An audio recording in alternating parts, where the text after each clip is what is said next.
Hello students, this is Farhan Beg. Today's our topic is the strange case of the Great Britain.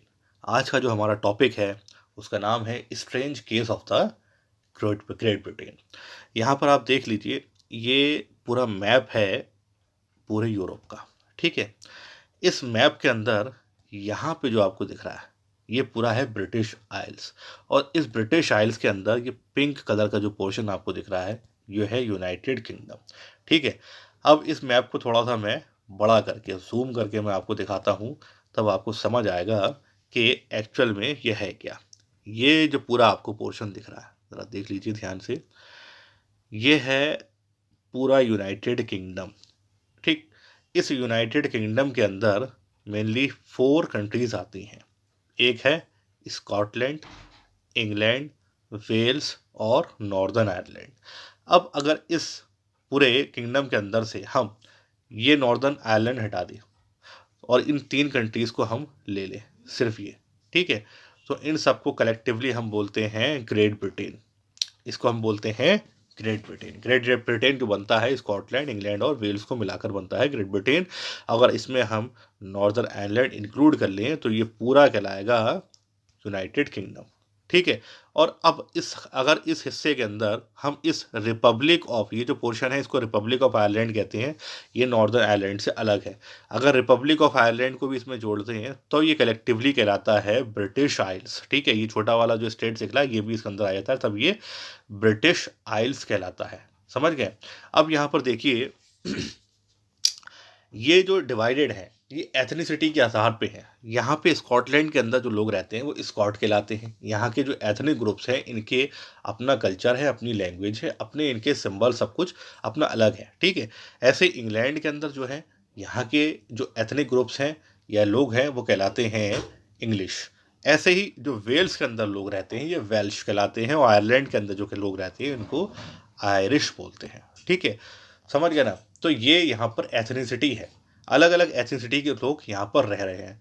लेकिन इस सब में क्या होता है, अगर हम 15, 16, 17 सेंचुरी की बात करें तो उस सब में इन सब स्टेट्स के अंदर इंग्लैंड जो होता है ये अचानक से बहुत ज़्यादा ताकतवर हो जाता है। वजह क्या है? Industrial revolution. यहाँ पर इंडस्ट्रियल रिवॉल्यूशन होता है जिसकी वजह से काफ़ी ज़्यादा पैसा आ जाता है इंग्लैंड के पास, और जब पैसा आएगा तो क्या करेंगे? आर्मी बढ़ाएंगे, आर्टिलरीज बढ़ाएंगे, गन्स बढ़ाएंगे, ठीक है, टैंक्स बढ़ाएंगे, जो भी नेवी है ये अपनी स्ट्रांग करेंगे, और जब पैसा आ गया तो ये होगा पावरफुल। अब पावरफुल होने की वजह से क्या करेंगे? जो आसपास के लोग हैं उनको चैन से नहीं रहने देंगे, इन पर अपना इन्फ्लुएंस जमा देंगे, अपना डोमिनेंस स्थापित करना शुरू कर देंगे। तो इन्होंने क्या किया, पहले स्कॉटलैंड को अपने मिलाया, फिर वेल्स को मिलाया, फिर आयरलैंड को मिलाया, और ये किस तरीके से मिलाया ये मैं आपको अभी चैप्टर में बताऊंगा। लेकिन सबसे पहले यहाँ का एक चीज़ और समझ लीजिए, ये जितने भी स्टेट्स यहाँ पर एक हो रहे हैं, पहले जब हमने यूनिफिकेशन ऑफ जर्मनी पढ़ा था या इटली पढ़ा था, वहाँ पर अचानक से क्या हुआ था, अपहीवल हुआ। सडनली क्या हुआ, वहाँ पे उथल पुथल मची और क्रांति हुई, उसके बाद में वहाँ पे वॉर्स हुए, फिर वो यूनिफाइड हुए। लेकिन यहाँ पर ये बहुत सोची समझी रणनीति के तहत ये इसको बनाया गया था, और काफ़ी लंबा टाइम लगा इस पूरे ब्रिटिश आइल को या पूरे ब्रिटिश नेशन को बनने में। ठीक है, यहाँ पे एक चीज़ और है, जो इंग्लैंड है यहाँ रहते हैं प्रोटेस्टेंट लोग ज़्यादा, मेजोरिटी ऑफ पीपल क्या है, प्रोटेस्टेंट है। लेकिन जो आयरलैंड है या स्कॉटलैंड है यहाँ पे मेजोरिटी ऑफ पीपल क्या है, कैथलिक्स है। अब आप समझ लीजिए कि प्रोटेस्टेंट और कैथलिक्स होते क्या है। ये 2 सेक्ट्स हैं, 2 सेक्ट्स हैं, समुदाय हैं क्रिश्चियनिटी के अंदर। ठीक है, जैसे कि मुस्लिम्स में आपने सुना होगा शिया और सुन्नी, इसी तरीके से जो क्रिश्चियनिटी है इसमें प्रोटेस्टेंट और कैथलिक्स होते हैं। कैथलिक्स कौन होते हैं मैं आपको बताता हूँ। कैथलिक्स ये कहते हैं कि भाई फर्स्ट सेंचुरी में जब जीसस क्राइस्ट जो थे वो चले गए, क्रूसीफाई हो गए थे, उसके बाद जो अथॉरिटी है वो किसके पास आई उनकी, यानी उनकी गद्दी जो किसके पास आएगी, वो आएगी चर्च के पास। और चर्च को लोग हैंडल कौन लोग करते हैं, चर्च को हैंडल करते हैं पोप्स। ठीक है, तो ये लोग ये कहते हैं जो क्रिश्चियनिटी है इसके अंदर जो जीसस क्राइस्ट हैं उनके पास अगर किसी के उनके बाद अगर किसी के पास अथॉरिटी है तो वो पोप्स के पास है। लेकिन यहाँ पे एक शख्स हुए 15 सेंचुरी में, किंग मार्टिन लूथर, उन्होंने इसका प्रोटेस्ट करना शुरू कर दिया। उन्होंने कहा कि आप धर्म के नाम पे लोगों का शोषण कर रहे हैं, ठीक है? आप ज़्यादा फ़ायदा उठा रहे हैं लोगों का इस चीज़ को लेके। पोप्स जो थे, वो लोगों का शोषण करते थे इस चीज़ के लिए, ठीक है? तो किंग मार्टिन लूथर इसका प्रोटेस्ट करना शुरू कर देते हैं और ये कहते हैं कि कोई भी इंसान इनफैलिबल नहीं हो सकता, यानी अचूक नहीं हो सकता। कोई भी इंसान होगा, उससे गलती ज़रूर होगी, चाहे वो पोप्स ही क्यों ना हो। तो पोप्स को हम जीसस क्राइस्ट के इक्विवेलेंट नहीं कह सकते। ये कहना था किंग मार्टिन लूथर का। और किंग मार्टिन लूथर के जो फॉलोअर्स हुए, वो कहलाए प्रोटेस्टेंट। वो कहलाए प्रोटेस्टेंट। आप समझ गए ना? तो ये सब क्या है, मैंने आपको पूरा इसलिए बताया क्योंकि अभी इसका आगे जिक्र होगा चैप्टर के अंदर। तो इसलिए मैंने आपको कैथलिक और प्रोटेस्टेंट दोनों को अच्छे से बता दिया है क्रिश्चियनिटी में किस तरीके से होते हैं। चलिए, अब इस मैप को ज़रा थोड़ा सा दिमाग में अपने भर लीजिए अच्छे से, ठीक? उसके बाद आगे की चीज़ जब मैं समझाऊंगा तो आपको बहुत अच्छे से समझ में आएगा। ये जो पोर्शन है ना इसमें ग्रे कलर का, ये है रिपब्लिक ऑफ आयरलैंड। ये यूनाइटेड किंगडम का हिस्सा नहीं है, ये दिमाग में रखिएगा आप अपने, ठीक है? चलिए, अब हम चैप्टर में आ जाते हैं। यहाँ पर है the strange case of the Britain, ये हमारा आज का टॉपिक है। यहाँ पे ये कह रहे हैं कि मॉडल ऑफ द नेशन और द नेशन स्टेट, ये कुछ स्कॉलर्स के बीच में काफ़ी आर्ग्यू था इस चीज़ को लेके, आर्गूमेंट से, कि एक्चुअल में ग्रेट ब्रिटेन है क्या, ठीक है? ग्रेट ब्रिटेन मैंने आपको बताया कि अचानक से नहीं बन गया था ये, इसकी किसी सडन अपहीवल या रिवॉल्यूशंस की वजह से स्थापना नहीं हुई थी। ये it was the result of a long drawn out process. काफ़ी लंबे समय तक ये प्रक्रिया चलती रही, फिर कहीं जाके ग्रेट ब्रिटेन एक होता है। यहाँ पर क्या है, there was no British nation prior to 18th century. 18th century से पहले तक यहाँ पे कोई भी ब्रिटिश नेशन नहीं था। सब अलग अलग अपनी आइडेंटिटीज़ के हिसाब से रह रहे थे। जो भी इनहेबिटेंट जहाँ जहाँ पूरे ब्रिटिश आइल्स के अंदर आइल्स के अंदर थे, ब्रिटिश आइल्स मैंने आपको समझा दिया है, पूरे सारे स्टेट्स मिलाकर, ठीक है? यहाँ एथनिसिटी के आधार पर लोग बटे हुए थे। जैसे इंग्लैंड के अंदर जो लोग रहते थे वो इंग्लिश कहलाते थे, वेल्स के अंदर जो रहते थे वेल्श कहलाए, स्कॉटलैंड के अंदर स्कॉट और आयरलैंड के अंदर आयरिश लोग रहते थे। ये अपनी अपनी एथनिसिटी के आधार पर लोग यहाँ पर रहते थे। अब यहाँ पे जितने भी एथनिक ग्रुप्स थे, इन सभी का अपने खुद के कल्चर थे या पॉलिटिकल ट्रेडिशंस थे, ठीक है? इनके सबके अपने अपने कल्चर या पॉलिटिकल ट्रेडिशंस थे। बट इंग्लिश जो नेशन है, इंग्लैंड, वो अचानक से क्या होता है, बहुत तेज़ी से बढ़ता है और पैसे वाला हो जाता है, वेल्थी हो जाता है, जिसकी वजह से इसकी इम्पोर्टेंस बढ़ जाती है और पावर बहुत ज़्यादा बढ़ जाती है। इसके चलते ये क्या करता है, अपना इन्फ्लुएंस फैलाना शुरू कर देता है सभी नेशंस के ऊपर, जितने भी आइलैंड के थे। पूरे आइलैंड मैंने आपको दिखाए थे ना ब्रिटिश आइल्स के अंदर, पूरे सभी नेशंस पे अपना इन्फ्लुएंस, अपना प्रभुत्व जमाना शुरू कर देता है। अब यहाँ पे एक चीज़ और होती है, 1688 में एक कहते हैं ग्लोरियस रिवॉल्यूशन होता है, ब्लड रेस रिवॉल्यूशन होता है ये, यानी कि बिना खून बहाए एक क्रांति होती है, एक भी जान जाती नहीं है और तख्ता पलट हो जाता है। क्या होता है इसके अंदर, कि जो पार्लियामेंट होती है, इंग्लिश पार्लियामेंट, वो पावर सीज कर लेती है मोनार्की से लेकर अपने हाथ में। यानी कि जो राजा थे जेम्स टू, वो तो भाग जाते हैं, कैथोलिक्स होते हैं एक, ठीक है? लेकिन मेजोरिटी ऑफ पीपल कहाँ कौन है इंग्लैंड के अंदर, प्रोटेस्टेंट हैं। वो सब मिलकर जो जेम्स टू थे उनको भगा देते हैं, वो फ्रांस भाग जाते हैं। उसके बाद में रूल किसका हो जाता है, अब कोई है ही नहीं, तो पार्लियामेंट का रूल हो जाता है पूरे के पूरे इंग्लैंड के अंदर, ठीक है? अब ये भी एक लंबे समय तक चलता हुआ विवाद था, जिसके चलते ये सब चल रहा था, ठीक है? और यहाँ पर तख्ता पलट हो जाता है। अब यहाँ पर क्या होता है, जो भी नेशन स्टेट्स बनते हैं, जितने भी यूनाइटेड किंगडम या ग्रेट ब्रिटेन के जो नेशन स्टेट्स थे, उन सबके केंद्र में कौन था, सेंटर में था इंग्लैंड। और नेशन स्टेट को सभी को गवर्न कौन कर रहा था, इंग्लैंड कर रहा था। अब एक नेशन स्टेट बनता है यूनाइटेड किंगडम या ग्रेट ब्रिटेन, जिसको कमांड कौन कर रहा था, इंग्लैंड। अब यहाँ पे एक एक्ट ऑफ यूनियन पास होता है 1707 में, जिसमें इंग्लैंड और स्कॉटलैंड क्या करते हैं, एक United kingdom of great Britain बना लेते हैं। मैंने आपको बताया ग्रेट ब्रिटेन की स्थापना होती है स्कॉटलैंड, वेल्स और इंग्लैंड को मिलाने के बाद।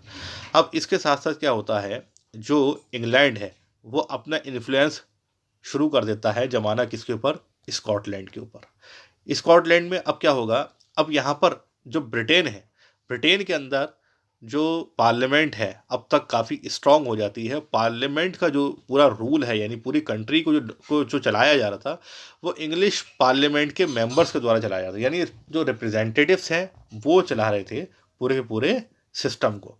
अब यहाँ पे जो ब्रिटेन है, इसकी ताकत बहुत ज़्यादा बढ़ जाती है, और ये करता क्या है, जो स्कॉटलैंड के अपना जो लोग थे, मूल निवासी थे, उनका अपना जो कल्चर था, डिस्टिंक्टिव कल्चर या पॉलिटिकल इंस्टीट्यूशन से, इन सबको ये सिस्टमेटिकली सप्रेस कर देते हैं, दबा देते हैं, और जो ब्रिटिश आइडेंटिटी है, इसको लोगों के ऊपर इम्पोज करना शुरू कर देते हैं, ज़्यादा उसको बढ़ाना शुरू कर देते हैं। अब कैथोलिक्स जो लोग थे स्कॉटलैंड के अंदर, जो कैथोलिक कुल के लोग थे, हाँ, क्योंकि स्कॉटलैंड भी एक मेजोरिटी कंट्री था जहाँ पे कैथलिक्स लोग ज़्यादा रहते थे। ये लोग क्या करते हैं, इनको बहुत टेरिबल रिप्रेशन झेलना पड़ता है, यानी कि बहुत इनको दबाया और कुचला जाता है। लेकिन क्यों दबाया जाता है? क्योंकि ये अपनी आज़ादी की मांग कर रहे थे। तो इसके लिए जो ब्रिटिशर्स थे, जैसे इंडिया में जिस तरीके से जुल्म कर रहे थे, वैसे ही ये वहाँ पर भी कर रहे थे स्कॉटलैंड वगैरह में, ठीक है। तो ये कर किसके ऊपर रहे थे? कैथोलिक लोगों के ऊपर। और ये इंग्लैंड में कौन लोग हैं? प्रोटेस्टेंट हैं, तो इसलिए यहाँ पर इनके ऊपर जुल्म कर रहे हैं। तो बहुत सारे जो स्कॉटलैंड के लोग थे, वो अपना घर बार छोड़कर, देश छोड़कर चले जाते हैं। अब खैर, जो स्कॉटिश हाईलैंड्स हैं, यहाँ पे जो मूल भाषा थी यहाँ की, वो थी गैलिक लैंग्वेज। इस पर पाबंदी लगा दी गई, इसको आप नहीं बोलेंगे। जो नेशनल ड्रेस है, वो नहीं पहन सकते थे स्कॉटलैंड के लोग अपनी यहाँ की, ठीक है। और ज़्यादातर लोग जो थे, वो फोर्सिबली ड्रिवन आउट हो जाते हैं, अपनी सरजमी को छोड़ के वो किसी दूसरे मुल्क में बस जाते हैं। और यही कुछ ऐसा ही हाल कहाँ पे होता है? आयरलैंड में भी होता है। ये कंट्री दो सेक्ट्स में डिवाइड थी, कैथोलिक और प्रोटेस्टेंट। कैथोलिक यहाँ पर 80% जो आबादी थी, वो कैथोलिक थे आयरलैंड के अंदर। प्रोटेस्टेंट जो थे, वो 20% थे पूरे, अगर आयरलैंड की बात करें। लेकिन अगर हम नॉर्दर्न आयरलैंड के लोग, जो ग्रीन वाला पार्ट यूनाइटेड किंगडम का हिस्सा है, नॉर्दर्न वाला अगर आयरलैंड की बात करें, तो वहाँ पर एथनिसिटी का क्या रेशो था? 48% वहाँ पर कौन थे? प्रोटेस्टेंट। और 45% वहाँ पर थे कौन? कैथोलिक्स। और पूरे आयरलैंड की बात करें तो उसमें 80% कैथोलिक्स हैं और 20% प्रोटेस्टेंट हैं। तो इस तरीके से ये बटे हुए थे। अब यहाँ पर क्या है? English have the Protestant of Ireland to establish their dominance over the large Catholic country. जो इंग्लिश लोग हैं, इंग्लैंड के लोग हैं, वो सपोर्ट कर रहे हैं प्रोटेस्टेंट लोगों को आयरलैंड के अंदर, पैसे से भी और पॉलिटिकल डोमिनेशन को स्थापित करने के लिए और चीज़ों से भी इनको सपोर्ट कर रहे हैं कि अपना पॉलिटिकल इन्फ्लुएंस पूरे आयरलैंड के अंदर बढ़ाओ। अब हो क्या रहा है कि मेजॉरिटी लोगों को कमांड कर रहे हैं माइनॉरिटी लोग। मेजॉरिटी है कैथोलिक की, माइनॉरिटी है प्रोटेस्टेंट की।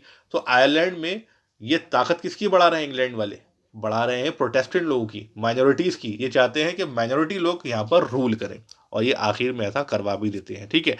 कैथोलिक्स ने क्या किया? इस डोमिनेंस के खिलाफ ब्रिटिश के काफ़ी रिवॉल्ट करना शुरू कर दिए, और बाद में इसको क्या किया? ब्रिटेन ने दबा भी दिया, सप्रेस कर दिया। अब यहाँ पे एक शख्स होते हैं वोल्फटोन, आयरलैंड के अंदर। ये रिवॉल्ट करते हैं, लेकिन इनका रिवॉल्यूशन फेल हो जाता है ब्रिटेन के खिलाफ। ये यूनाइटेड आयरिशमैन 1798, यानी कि 1798 में ये कोशिश कर रहे थे सबको एक करने की, लेकिन इनका ये रिवॉल्यूशन फेल हो जाता है। इसके बाद क्या होता है? आयरलैंड को फोर्सफुली यूनाइटेड किंगडम में मिला ली जाता है 1801 में, लेकिन सिर्फ नॉर्दर्न पोर्शन, जो आयरलैंड, रिपब्लिक ऑफ आयरलैंड है, वो नहीं इसमें मिलता है, ठीक है। जो कैथलिक मेजोरिटी वाले लोग थे, उनसे कहा तुम अपना अलग कर लो, और जो प्रोटेस्टेंट मेजोरिटी वाले लोग हैं, उनसे कहा तुम अपना अलग कर लो, ठीक है। तो इस तरीके से जो नॉर्दर्न आयरलैंड है, वो यूनाइटेड किंगडम का हिस्सा बन जाता है। अब यहाँ पर एक ब्रिटिश राष्ट्र बनता है, और ये क्या करता है? With a dominant English culture, अपने जो इंग्लिश कल्चर है उसको सब जगह डोमिनेट करता है।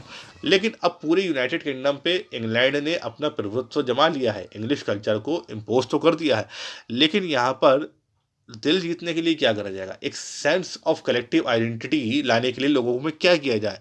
तो उसके लिए इन्होंने क्या किया? अपना जो फ्लैग होता है, आपने देखा होगा यूनियन जैक, कुछ इस तरीके का बना हुआ जैक इनका झंडा होता है, फ्लैग होता है, इसको सब जगह लागू कर दिया। यानी कि जितने भी आइलैंड नेशंस हैं, उन सब में ये वाला फ्लैग चलेगा।